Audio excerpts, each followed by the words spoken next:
Assalamualaikum warahmatullahi wabarakatuh. Senang pramuka. Halo, saya Surya Dujana dari Racana Tiga Wijaya Universitas Negeri Semarang. Saya akan menjelaskan sedikit tentang undang-undang yang mengatur gerakan pramuka. Terlebih lagi, ini yang masih panas nih dunia pramuka, yaitu hasil keputusan Musyawarah Nasional tahun 2023 yang kemarin diselenggarakan di Aceh pada bulan Desember. Apa saja yang terbaru nih yang terupdate? Mari simak video berikut ini. Oke, lanjut ke pasal yang baru lagi di pasal 39 tentang anggota dewasa. Nah, kalau sebelumnya itu ada 5 ayat yang tentang berbunyinya di ayat ketiga ini yang berubah, yaitu anggota muda yang memiliki kualifikasi dapat diangkat menjadi fungsionaris organisasi. Nah, ayat ini dihapuskan sekarang menjadi 4 ayat gitu. Jadi untuk fungsionaris itu dijadikan satu. Kemudian tentang pasal 36 yaitu tentang keanggotaan. Nah, ini tuh ada yang baru nih. Kalau sebelumnya ini yang baru di anggota di sini itu sebelumnya kan ada pasal 36 keanggotaan, 37 anggota biasa, kemudian 38 anggota muda. Nah, untuk pasal anggota biasa ini dihapuskan seperti itu. Selanjutnya, nah ini tentang peserta didik ya, yang pasal 27. Ini ada yang ART. 27 peserta didik yang sebelumnya ada berbunyi peserta didik adalah warga negara Indonesia yang berusia 7 sampai 24 tahun yang mengikuti pendidikan formal. Lalu yang kedua, oh ya ini kemudian penggantian redaksi ya terhadap peserta didik ya, yaitu ada penambahan di pasal 27, yaitu anak usia 4 sampai 6 tahun dapat dihimbau sebagai kelompok bersiaga. Jadi ada TK PAUD, mungkin kalau PAUD belum ya, tingkat TK itu ada pramukanya seperti itu. Itu prasiaga. Nah, kemudian ada yang mengatur tentang Dewan Kerja. Apa sih yang baru dari Dewan Kerja? Kayak yang baru ini di ayat ketiga ya, yang berbunyi sebelumnya, Dewan Kerja Pramuka Panegat dan Panika, putra dan putri jajaran keluarga dipilih oleh musyawarah Panika, putra dan putri, dan keluarga yang bersama putra dan dilantik oleh ketua keluarga yang bersangkutan. Nah, ini ada penambahan redaksi, yaitu terkait Dewan Kerja Pramuka Panegat dan Panika dalam menyusun dan melaksanakan program kegiatan didampingi oleh andalan dan staf wakil sebagai anggota dewasa yang menangani pembinaan anggota muda. Itu penambahannya. Kemudian lagi terkait ini di pasal 51 pergantian pengurus.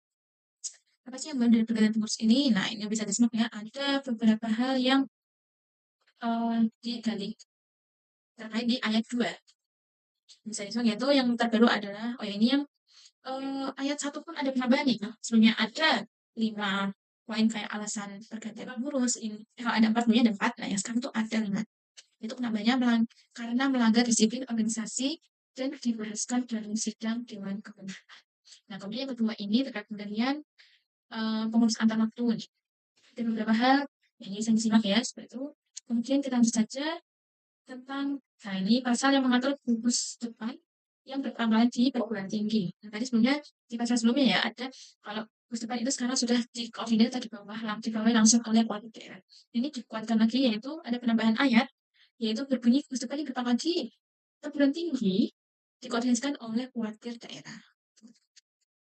Kemudian, nah ini ada aturan terkait peserta musyawarah daerah cabang Kerating. Nah ini yaitu ada perubahan apabila jumlah suara yang sama dalam pemilihan ketua dan maka kuartir nasional memiliki satu sumber. Kemudian ada lagi apabila, nah ini ya, jadi yang penambahannya, jadi kalau sebelumnya itu mungkin hanya ada 5 ayat, nah sekarang ada 6 ayat, yaitu yang terakhir tadi apabila jumlah suara yang sama dalam pemilihan ketua kuartir, maka kuartir nasional memiliki hak suara, nanti satu suara. Kemudian terkait ini pengukuhan gugus depan perguruan tinggi. Nah, jika sebelumnya gugus depan perguruan tinggi dikukuhkan oleh surat keputusan ketua kuartir cabang, maka sekarang gugus depan perguruan tinggi dikukuhkan dengan surat keputusan ketua kuartir daerah. Kemudian, nah ini ya karena ada aturan terkait gugus depan tinggi, jadi ke ada perubahan seperti itu. Ini dikuatkan lagi yaitu ada penambahan ayat, yaitu berbunyi gugus depan yang berpangkat di perguruan tinggi dikoordinasikan oleh kuartir daerah. Kemudian, nah ini ada aturan terkait peserta musyawarah daerah cabang Kerating. Nah ini yaitu ada perubahan apabila jumlah suara yang sama dalam pemilihan ketua dan maka kuartir nasional memiliki satu sumber. Kemudian ada lagi apabila, nah ini ya, jadi yang penambahnya, jadi kalau sebelumnya itu mungkin hanya ada 5 ayat, nah sekarang ada 6 ayat, yaitu yang terakhir tadi apabila jumlah suara yang sama dalam pemilihan ketua kuartir, maka kuartir nasional memiliki hak suara, berarti satu suara. Kemudian terkait ini pengukuhan gugus depan perguruan tinggi. Nah, jika sebelumnya gugus depan perguruan tinggi dikukuhkan oleh surat keputusan ketua kantor cabang, maka sekarang gugus depan perguruan tinggi dikukuhkan dengan surat keputusan ketua kantor daerah. Kemudian, nah ini ya karena ada apa terkait gugus perguruan tinggi, jadi kebawahnya ada perubahan seperti itu. Nah, misalnya ada perubahan di pembentukan caretaker. Jadi ada perubahan karena di setiap jenjang ya, caretaker itu berbeda jumlahnya. Nih yang terbaru, yang di poin B ya, itu apabila musyawarah daerah tidak dapat dilaksanakan pada waktu, maka tidak bisa berakhirnya masa hadapi perusahaan Platnas berkoordinasi dengan ketua majelis pemimpin daerah untuk segera membentuk caretaker kuantar daerah. Kemudian yang poin C, ini ada penambahan ya di poin ini, yang 93 jadi 5, yaitu anggota caretaker kuantar daerah berjumlah 7 orang. 5 orang diusulkan oleh Kamabida dan 2 orang diusulkan oleh Polres. Kemudian yang D, salah seorang yang diusulkan Kamabida ditetapkan sebagai ketua caretaker. Dan yang terakhir, masa tugas caretaker maksimal 3 bulan dengan tugas ketambah melaksanakan musyawarah daerah dan menjalankan tugas sebagai warga.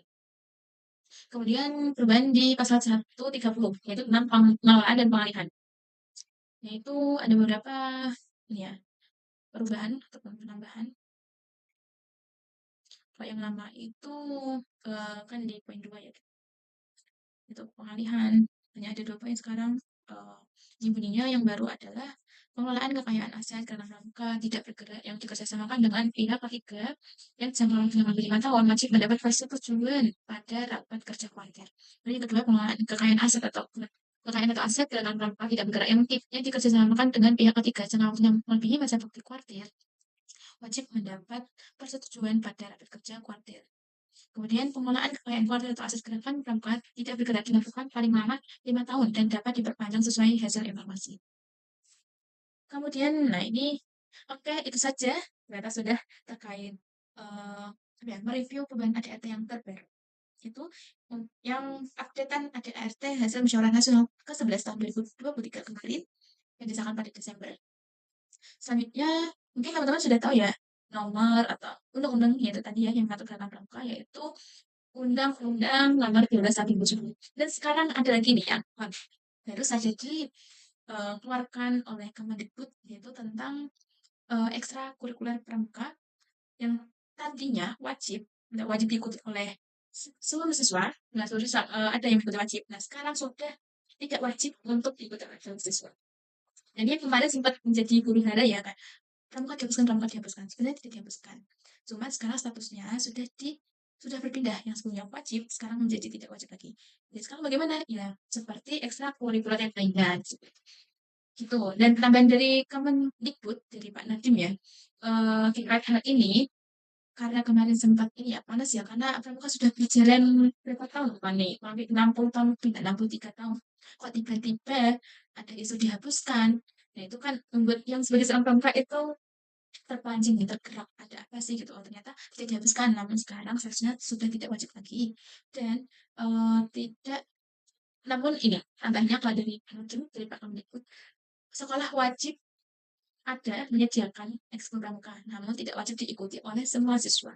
Seperti itu. Tentunya ini kabar apa nih? Kabar gembira atau kabar yang sedikit menyedihkan? Mungkin untuk yang apa yang katanya tidak menyukai pramuka itu tentu saja kabar yang menggembirakan. Nah, itu ada apa yang tidak mungkin ada sesuatu hal. Namun pada dasarnya mengikuti pramuka itu sebagai seorang pramuka itu sangat menyenangkan ya teman-teman. Jadi kalau mungkin ada yang berkomentar tidak suka, itu mungkin ada sesuatu yang salah. Jadi dia tidak mencapai 4 hal. Salah satunya itu yang happy. Jadi tujuan dari menjadi seorang pramuka adalah hidup bahagia, mati bahagia. Oke, itu saja ya dari saya. Sekian, terima kasih yang sudah menyimak video pada kali ini tentang undang-undang di pramuka. See you next time. Sekian. Wassalamualaikum warahmatullahi wabarakatuh. Salam pramuka.